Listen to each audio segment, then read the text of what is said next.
بسم اللہ الرحمن الرحیم۔ السلام علیکم۔ امید ہے پیارے بچوں آپ سب خیریت سے ہوں گے۔ آج ہمارا آن لائن کلاسز میں سبق کا عنوان ہے دہرائی، اور دہرائی کریں گے ہم اپنی اردو کی کتاب کے سبق ہے زندگی کا مقصد اوروں کے کام آنا، جو کہ صفحہ نمبر 100 پہ ہے۔ اس سبق کو ہم پہلے ہی کر چکے ہیں، بلند خوانی بھی کر چکے ہیں اور اس کا خلاصہ بھی کر چکے ہیں۔ اب آپ لوگوں نے کیا کرنا ہے کہ سب سے پہلے اس کے الفاظ معنی کی دہرائی کرنی ہے، ٹھیک ہے۔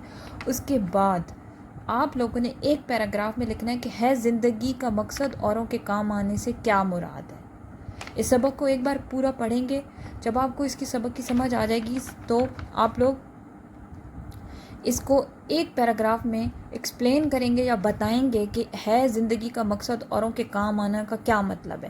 جیسے کہ یہاں پہ بہت زیادہ مثالیں دی گئی ہیں کہ جو یرموک کے میدان میں لڑائی ہوئی تھی اس کی، اور اس کے بعد کفار مکہ کے بارے میں، یعنی کہ اپنا زندگی کا اصل مقصد یہ نہیں ہوتا کہ آپ اپنے لیے جئیں، بلکہ دوسروں کے کام آنا ہی اصل زندگی کا مقصد ہوتا ہے، ٹھیک ہے۔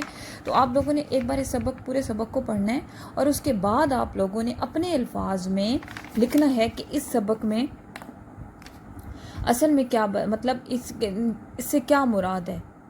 ایک پیراگراف میں، کم سے کم ایک پیراگراف میں، جو کہ 50 سے 100 الفاظ کے درمیان ہونے چاہیے، میں سمجھانا ہے کہ کیا مطلب ہے اس کا، یا اس سے کیا سبق ملتا ہے کہ ہے زندگی کا مقصد اوروں کے کام آنے سے کیا مراد ہے، ٹھیک ہے۔ اپنا خیال رکھیے گا، نئے سبق کے ساتھ پھر حاضر ہوں گے۔ اللہ حافظ۔